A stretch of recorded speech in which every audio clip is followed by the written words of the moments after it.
l'économie de guerre, finalement, Ali, on n'y est pas du tout, on n'y est pas encore. Ben surtout, on ne sait pas ce que c'est.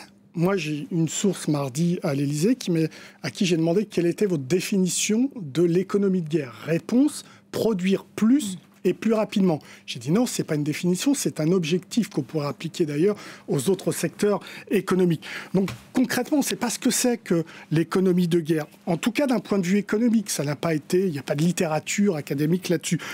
En revanche, d'un point de vue historique, on sait ce que c'est à peu près.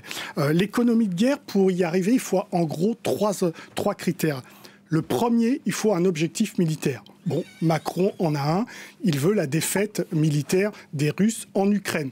Donc, une économie de guerre, 3 petits points, par procuration, donc via les Ukrainiens. Deuxième critère, il faut que la part du PIB qui est donnée à l'industrie de défense soit importante. Là, ça varie entre 10 et 40% de part de PIB. 40%, c'est la part de PIB pendant la Seconde Guerre mondiale des États-Unis. 75%, 37% voilà. En 1945. Voilà. 75%, c'était l'Allemagne. Les chiffres pour l'Union soviétique, c'était bien au-dessus. C'était vraiment la guerre totale pour résister à l'invasion allemande. Aujourd'hui, l'Ukraine, c'est à peu près 25-30% de son PIB consacré à la défense. De l'autre côté, en Russie, c'est seulement 6%. Troisième critère qui permet de parler d'économie de guerre.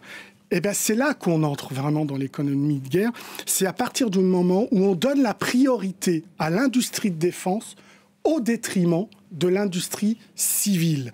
Et c'est dans la loi de programmation militaire, et ça a été rappelé par le ministre Lecornu de la Défense récemment, qui a dit « Attention, nous pourrons réquisitionner un certain nombre d'entreprises pour les obliger à répondre aux commandes militaires. » Donc il ne s'agit pas là de parler des industriels de la défense, mais bien de leurs sous-traitants à qui on va dire les commandes pour la société civile, l'économie civile, vous les passez de côté.